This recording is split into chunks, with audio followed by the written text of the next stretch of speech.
मग अणुकेंद्रकाच्या सर्वात जवळ असलेले जे पहिलं कवच आहे त्या पहिल्या कवचाला एक विशिष्ट असा क्रमांक दिलेला आहे आणि कवचांच्या कवच जे आहेत त्या कवचांच्या क्रमांकासाठी एन ही संज्ञा वापरतात. म्हणजे पहिलं कवच, दुसरं कवच ते आपण बघूया.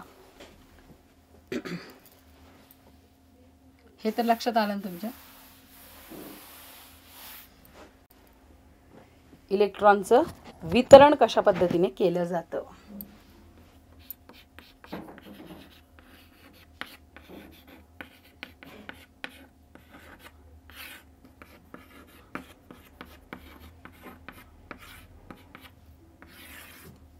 इलेक्ट्रॉनचं जे वितरण आहे ते वेगवेगळ्या प्रकारच्या कवचांमध्ये केलं जातं आणि त्या कवचांची जी संख्या असते ते दर्शवण्यासाठी किंवा जो क्रमांक असतो तो क्रमांक दर्शवण्यासाठी एन हे वापरलं जातं. म्हणजे एन बरोबर पहिलं कवच, दुसरं कवच, तिसरं कवच, चौथं कवच अशा पद्धतीने हे कवच असतात. बरोबर. आणि या क्रमांकानुसार कवचांना काही विशिष्ट प्रकारच्या संज्ञांनी संबोधण्यात येतं. पहिलं कवच जे असेल तर पहिल्या कवचाला म्हटलं जातं, पहिल्या कवचाला एक विशिष्ट नाव देण्यात आलेले आहे, विशिष्ट संज्ञा आहेत के. दुसरं जे कवच आहे त्या कवचाला म्हटलं जातं एल. तिसरं जे कवच आहे त्याला म्हटलं जातं एम आणि चौथं जे कवच आहे त्याला म्हटलं जातं एन. अशा पद्धतीने त्या कवचांना विशिष्ट प्रकारच्या संज्ञा देण्यात आहेत. के, एल, एम आणि एन पहिलं जे कवच आहे. आणि या संज्ञांनी संबोधल्यानंतर प्रत्येक कवचामध्ये जास्तीत जास्त किती इलेक्ट्रॉन असतील. बरोबर. विशिष्ट प्रकारच्या कक्षा असतात. त्या कक्षांना तर आपण कवच असं म्हणत असतो. कवच का म्हणत असतो? कारण भ्रमण कक्षेचं ते जे प्रारूप असतं ते कसं असतं, थ्री डायमेन्शनल असल्यामुळे, त्रिमितीय असल्यामुळे त्याला कवच असं नाव देण्यात आलेलं आहे. बरोबर. आणि हे जे कवच आहे त्या कवचांची काहीतरी एक कपॅसिटी असते की पहिल्या कवचामध्ये किती इलेक्ट्रॉन मावतील, दुसऱ्या कवचामध्ये किती इलेक्ट्रॉन मावतील अशा पद्धतीने. मग ते कसं काढायचं तर कवचामध्ये जास्तीत जास्त किती इलेक्ट्रॉन मावू शकतील किंवा बसू शकतील तर 2n वर्ग या सूत्राने काढलं जातं. लक्षात घ्या. या ठिकाणी कवचामध्ये असलेल्या इलेक्ट्रॉनचं जे वितरण असतं ते इलेक्ट्रॉनचं वितरण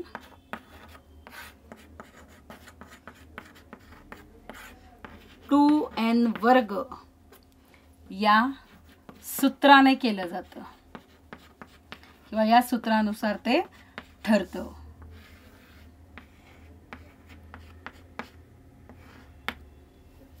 मग आता जर पहिलं कवच असेल एन बरोबर 1, पहिलं कवच घेतलं आपण तर पहिलं कवच म्हणजे 2n चा वर्ग म्हणून 2 गुणिले n ची किंमत किती आहे 1, 1 चा वर्ग, 2 गुणिले 1 चा वर्ग, 1 चा वर्ग 1, बे 1 बे. म्हणून के या कवचामध्ये असलेल्या इलेक्ट्रॉनची संख्या किती असेल तर 2 असेल. हे लक्षात घ्या. म्हणून के कवचामध्ये असलेल्या इलेक्ट्रॉनची संख्या 2. त्याच पद्धतीने आपण पुढचे काढूया.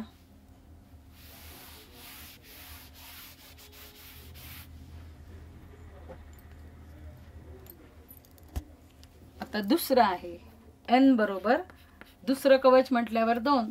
आपलं सूत्र आहे 2n चा वर्ग म्हणून 2 गुणिले n च्या जागी टाकायचे 2, 2 गुणिले 2 चा वर्ग, मग 2 गुणिले 2 चा वर्ग 4, 4 दुने 8. मग दुसऱ्या कवचामध्ये असलेल्या इलेक्ट्रॉनची संख्या किती आहे तर 8 आहे. हे लक्षात घ्या. त्यानंतर n बरोबर जर तिसरं कवच असेल तर 2n चा वर्ग म्हणून 2 गुणिले 3, n च्या जागी टाकणार आपण 3, 3 चा वर्ग, 2 गुणिले 3 चा वर्ग 9, 9 दुने 18. अशा पद्धतीने तिसऱ्या कवचामध्ये आहे 18 इलेक्ट्रॉनचं वितरण केलं जातं. आणि त्यानंतर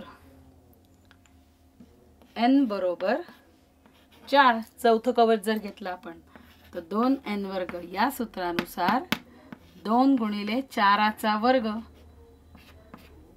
म्हणजे 2 गुणिले 4 चा वर्ग 16, तर ते येतात तुमचे 32. अशा पद्धतीने 4 कक्षांमध्ये इलेक्ट्रॉनचे जे वितरण आहे, तर पहिल्या कक्षेमध्ये 2 इलेक्ट्रॉन, दुसऱ्या कक्षेमध्ये 8 इलेक्ट्रॉन, तिसऱ्या कक्षेमध्ये 18 आणि चौथ्या कक्षेमध्ये 32 अशा पद्धतीने इलेक्ट्रॉनचं वितरण जे आहे ते वितरण ठरतं. लक्षात येतंय तुमच्या? आणि याच इलेक्ट्रॉन वितरणानुसार पुढे तुम्हाला वेगवेगळ्या प्रकारचं इलेक्ट्रॉनचं वितरण करून कशा पद्धतीने अणूमधील इलेक्ट्रॉन हे वितरित केले जातात, त्या वितरणानुसार त्या अणूचे कसे वेगवेगळे गुणधर्म आढळतात याविषयी अभ्यास तुम्हाला 9वी आणि 10वी मध्ये करायचा आहे. या ठिकाणी एवढंच लक्षात ठेवायचं की मूलद्रव्यामधल्या इलेक्ट्रॉन स्वरूपण आपण बघितलेलं. KLMN या कवचांमध्ये अनुक्रमे जास्तीत जास्त कसे इलेक्ट्रॉन बसतात? 2, 8, 18 आणि 32 असे इलेक्ट्रॉन सामावू शकतात. ही कवचांची काय असते? कमाल धारकता असते. किमान नाही, जास्तीत जास्त इलेक्ट्रॉन 2, 8, 18 आणि 32 अशा पद्धतीने सामावू शकतात. कवचांच्या कमाल धारकतेनुसार अणूमधील इलेक्ट्रॉनचं कवचांमध्ये काय केलं जातं? वेगवेगळ्या च्यामध्ये वितरण केलं जातं, वाटप केलं जातं. एखाद्या मूलद्रव्याच्या अणूमधील इलेक्ट्रॉनची कवचनिहाय मांडणी म्हणजे त्याचं इलेक्ट्रॉन स्वरूपण असतं. लक्षात घ्या, तुम्हाला हे विचारलं जातं इलेक्ट्रॉन स्वरूपण म्हणजे काय? तर इलेक्ट्रॉन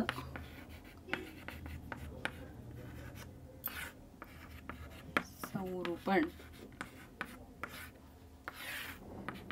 एखाद्या मूलद्रव्याच्या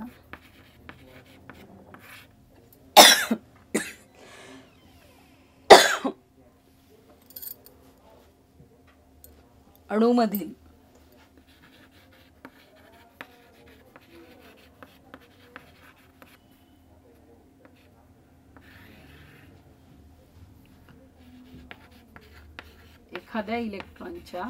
एखाद्या मूलद्रव्याच्या अणूमधील इलेक्ट्रॉन जे असतात त्या इलेक्ट्रॉनची कवचनिहाय जी मांडणी असते, इलेक्ट्रॉनची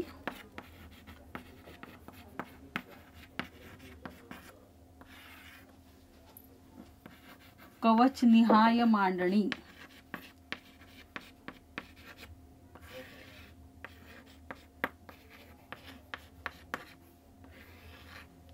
म्हणजेच त्याचे इलेक्ट्रॉन स्वरूपण होय.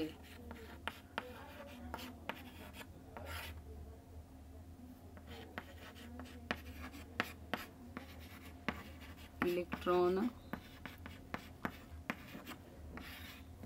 स्वरूपण होय. लक्षात तुमच्या? आणि मग प्रत्येक इलेक्ट्रॉनकडे तो ज्या कवचात असतो त्यानुसार त्याची काय असते? निश्चित अशा प्रकारची ऊर्जा असते. पहिल्या कवचाची इलेक्ट्रॉनची ऊर्जा ही सर्वात कमी असते कारण ते केंद्रकाच्या जवळ असतो आणि त्यापुढील जे कवचामधील इलेक्ट्रॉनची ऊर्जा जी असते ती कवच क्रमांकाप्रमाणे काय होत जाते? हळूहळू वाढत जाते. मूलद्रव्यांच्या अणूंचं इलेक्ट्रॉन स्वरूपण जे असतं ते असं असतं की त्या योगे सर्व इलेक्ट्रॉनची एकत्रित ऊर्जा जी असते ती कमीत कमी असते. अणूतील इलेक्ट्रॉनच्या कवचांच्या कमाल धारकतेप्रमाणे तसेच ऊर्जेच्या चढत्या क्रमांकानुसार असलेल्या कवचांमध्ये ते काय करत असतात? तर स्वतःचं स्थान मिळवत असतात. आता काही मूलद्रव्यांच्या अणूंचं इलेक्ट्रॉन स्वरूपण आपण तक्त्यामध्ये बघूया आणि उरलेला तक्ता आपण पूर्ण करूया. बघा, आता कवचामध्ये इलेक्ट्रॉनचं वितरण कशा पद्धतीने केलं जातं हे आपण बघूया.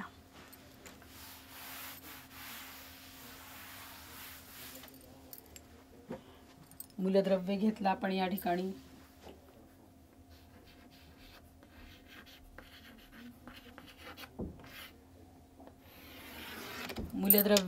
मूलद्रव्यानंतर त्या मूलद्रव्याची रासायनिक संज्ञा, त्यानंतर इलेक्ट्रॉनची संख्या होती, इलेक्ट्रॉनची संख्या, त्यानंतर असते तुमचा कवचातले इलेक्ट्रॉन वितरण. इलेक्ट्रॉन वितरण 4 वेगवेगळ्या कक्षा आहेत माहिती आपल्याला. 4 वेगवेगळे कवच आहेत. कोणते कोणते? K, L, M आणि N.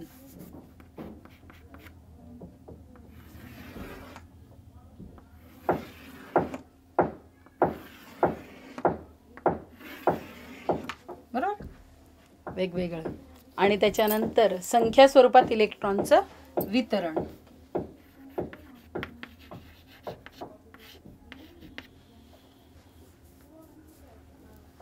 संख्या स्वरूपात इलेक्ट्रॉन वितरण.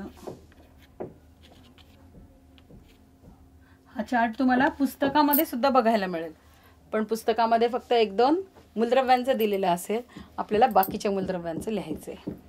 तर आता कमाल धारकता माहिती तुम्हाला. पहिलं जे कवच आहे आपण सूत्रानुसार बघितलं होतं, 2, दुसरं 8, तिसरं 18 आणि चौथं 32. अशा पद्धतीने हे इलेक्ट्रॉनचं वितरण करत असतात, बरोबर. आता पहिलं मूलद्रव्य आपल्याला बघायचं आहे हायड्रोजन. आपण त्याआधी एक रेष मारून घेऊया या ठिकाणी.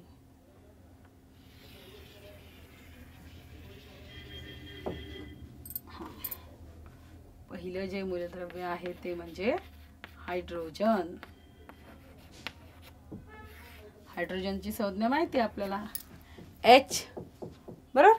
आता अणूमधल्या इलेक्ट्रॉनची संख्या हायड्रोजनची किती असते, तर हायड्रोजनमध्ये एकच अणू असतो आणि या हायड्रोजनमध्ये एक अणू असल्यामुळे त्याच्या पहिल्या कक्षेत किती कमाल, ही आपली काय धारकता आहेत, किमान का कमाल, कमाल धारकता म्हणजे जास्तीत जास्त 2 इलेक्ट्रॉन.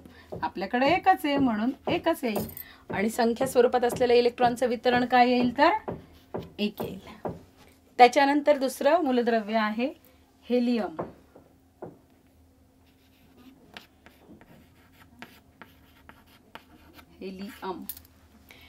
हेलियम जे आहे त्या हेलियमची संज्ञा आहे He. आता याच्यामध्ये अणूमधले इलेक्ट्रॉन किती असतात, तर 2 असतात. पहिल्या कवचाची क्षमता आपली 2 आहे. 2 इलेक्ट्रॉन हे पहिल्याच कवचात बसतात, बरोबर. आणि मग याची संख्या स्वरूपात इलेक्ट्रॉन वितरण 2. तिसरं जे मूलद्रव्य आहे ते म्हणजे लिथियम.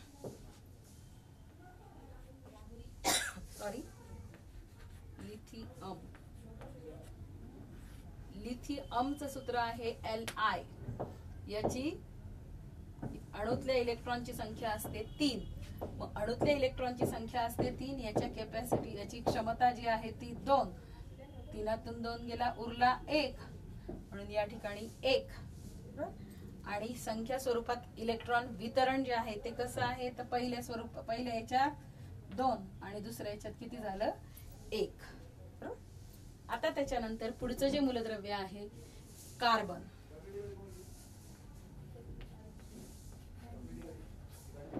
कार्बन जे आहे त्या कार्बनची संज्ञा आहे C. प्रत्येक वेळेला आपण रासायनिक संज्ञा लिहितो हे लक्षात घ्या. मूलद्रव्य लिहितोय, मूलद्रव्याची रासायनिक संज्ञा लिहितोय. या ठिकाणी मूलद्रव्याची रासायनिक संज्ञा अतिशय महत्वाची आहे. मी तुम्हाला सांगितलं, कारण याच्या पुढचा भाग जो आपल्याला बघायचा आहे की मूलद्रव्याची रासायनिक संज्ञानंतर त्या मूलद्रव्याचं संयुग जे तयार होतं, संयुगाचं सूत्रानंतर त्या मूलद्रव्यांमध्ये रासायनिक अभिक्रिया कोणत्या घडतात, बरोबर. याच्याविषयी पण आपल्याला 9वी आणि 10वीला शिकायचं, म्हणून हे खूप महत्वाचं आहे. हा भाग मी वारंवार तुम्हाला सांगते, तर याच्याकडे तुम्ही व्यवस्थितरित्या लक्ष द्या. कार्बनची संज्ञा आहे C आणि कार्बन मध्ये इलेक्ट्रॉन संख्या असते 6. किती असते, 6. तर 6चं जे वितरण होतं ते पहिल्या कक्षेमध्ये किती येईल, 2. 6तून 2 गेले, किती उरले, 4. ते 4 येतील दुसऱ्या कक्षेमध्ये. याचं इलेक्ट्रॉन वितरण येतं 2 आणि 4. त्याच्यानंतरचं मूलद्रव्य आहे कार्बन, नंतर नायट्रोजन.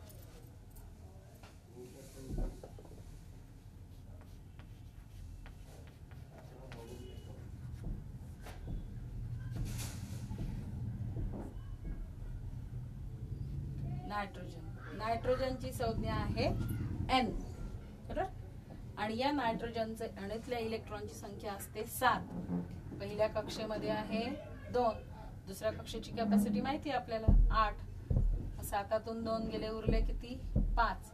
म्हणून याचे इलेक्ट्रॉन वितरण आहे 2 आणि 5. त्याच्यानंतर नायट्रोजन नंतर आहे ऑक्सिजन.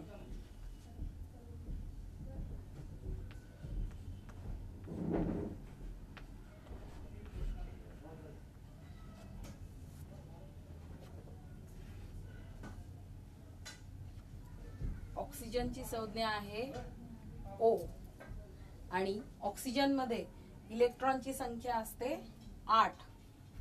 मग पहिल्या कक्षेत 2, 8तून 2 गेले दुसऱ्या कक्षेत 6 इलेक्ट्रॉनचं वितरण आहे तुमचं 2 आणि 6.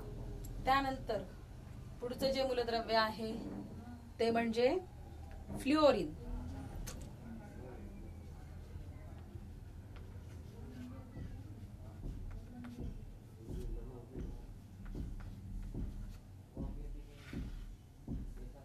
फ्लुओरिन जे मूलद्रव्य आहे त्याची संज्ञा आहे F आणि या फ्लुओरिन मूलद्रव्याचं इलेक्ट्रॉनची संख्या असते 9. पहिल्या कक्षेमध्ये 2 उरलेले 7. अशा पद्धतीने 2 आणि 7 अशा पद्धतीने इलेक्ट्रॉनचं काय होत असतं, वितरण होत असतं.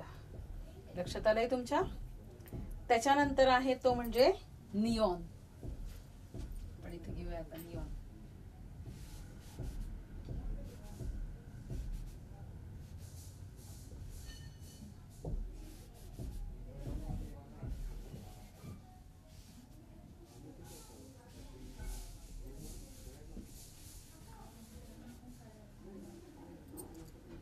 पुढचं मूलद्रव्य आहे निऑन.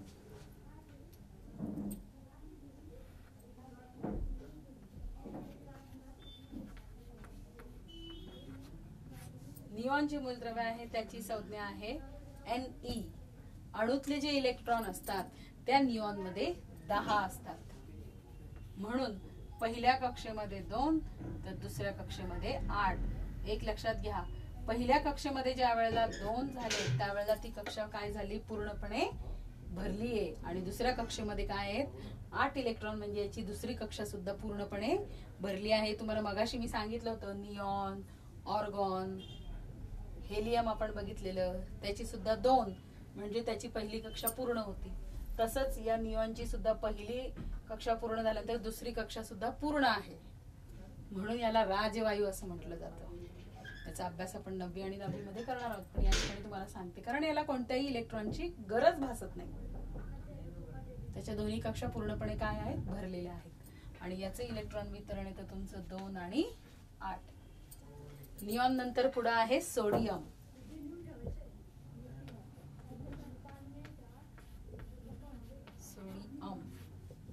सोडियमची संज्ञा आहे Na. याच्यामध्ये असतात इलेक्ट्रॉनची संख्या 11.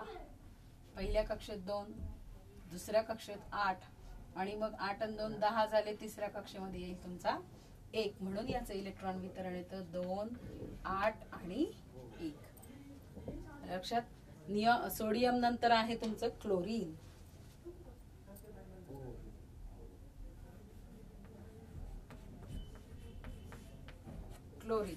क्लोरीनचं सूत्र आहे किंवा संज्ञा आहे Cl. याच्यामध्ये इलेक्ट्रॉनची संख्या असते 17 आणि पहिल्या कक्षेमध्ये 2, दुसऱ्या कक्षेमध्ये 8 आणि 2 10 झाले. 17तून 10 गेले. तिसऱ्या कक्षेमध्ये आले तुमचे 7. अशा पद्धतीने क्लोरीनचं इलेक्ट्रॉनचं वितरण होतं.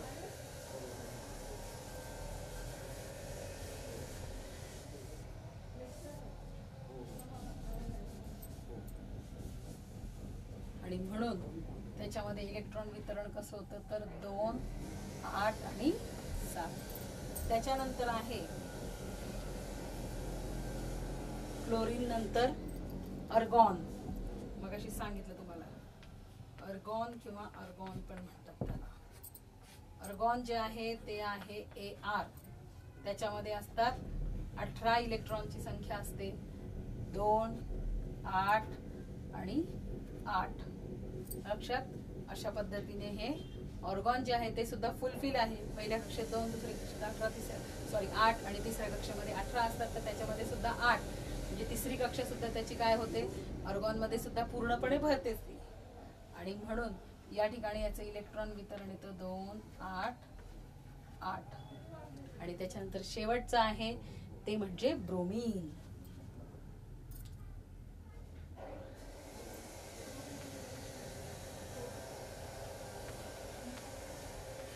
ब्रोमीनची संज्ञा आहे Br आणि त्याच्यामध्ये असतात 35 इलेक्ट्रॉन.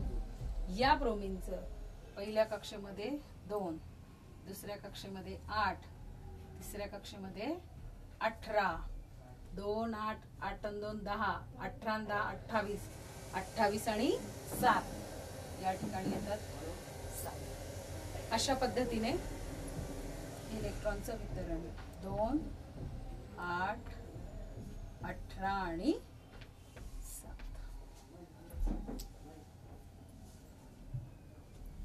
अशा पद्धतीने हे इलेक्ट्रॉनचं वितरण होत असतं. संख्या स्वरूपातील इलेक्ट्रॉनचं जे स्वरूपण असतं ते विलग केलेल्या अंकांनी दर्शवले आपण, बरोबर. यातील अंक जे असतात ते ऊर्जेच्या चढत्या क्रमाने असलेल्या कवचांमधील इलेक्ट्रॉनिक संख्या दर्शवतात. सोडियमचं आपण बघितलेलं की सोडियमचं के कवच जे आहे त्या के कवचामध्ये 2 इलेक्ट्रॉन, एल कवचामध्ये 8 इलेक्ट्रॉन आणि एम कवचामध्ये 1 इलेक्ट्रॉन आहे. मग याप्रमाणे 11 इलेक्ट्रॉन वितरित केलेले असतात आणि हे कवचांच्या रेखाटनाप्रमाणे सुद्धा आपण हे दाखवू शकतो. त्याच्यानंतर पुढचा भाग आहे तो म्हणजे संयुजा किंवा इलेक्ट्रॉन स्वरूपण. आता संयुजा म्हणजे काय असतं, तर संयुजा म्हणजे एका अणूने तयार केलेले जे रासायनिक बंध असतात त्या रासायनिक बंधांची जी संख्या आहे हे आपण मागच्या पाठात पाहिलं होतं. आणि मूलद्रव्यांची संयुजा जी असते ती त्याच्या विविध संयुगांमध्ये कशी असते तर स्थिर असते, हे आपण बघितलेलं. आता या ठिकाणी काही आकृत्या मी तुम्हाला काढून दाखवते. ती इलेक्ट्रॉन स्वरूपांचं आपण अशा पद्धतीने हे संख्या स्वरूपात इलेक्ट्रॉनचं वितरण केलंय. आता ते आकृतीच्या स्वरूपामध्ये कशा पद्धतीने वितरित केलेलं असतं ते आपण बघूया. त्याचं रेखाटन कशा पद्धतीने असतं.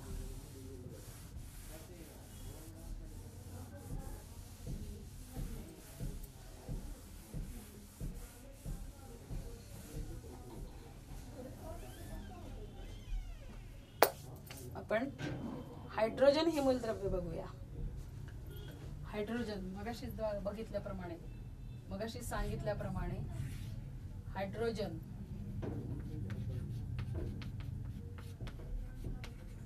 जे आहे त्याच्यात इलेक्ट्रॉनची संख्या 1 आहे म्हणून के बरोबर किती आहे 1, बरोबर.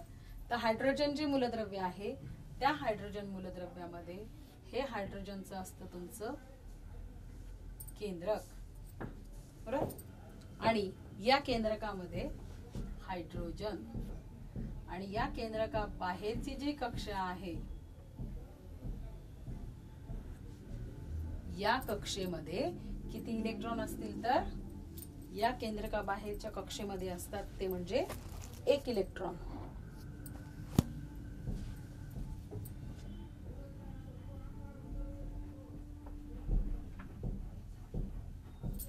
एकच आहे ना, ही पहिली कक्षा आणि पहिल्या कक्षेमध्ये आहे तुमचा 1 इलेक्ट्रॉन.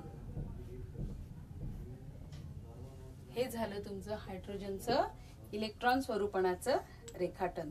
अशा पद्धतीने तुम्ही हेलियमचं दाखवू शकतात, कार्बनचं दाखवू शकतात. आपण कार्बनचं बघूया.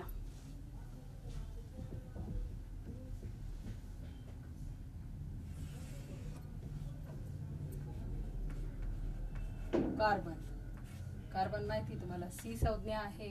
कार्बनचं इलेक्ट्रॉन संख्या आहे 6 असल्या कारणाने के बरोबर 2 आणि एल बरोबर 4, बरोबर. अशा पद्धतीने काय तुमचं इलेक्ट्रॉनचं वितरण आहे.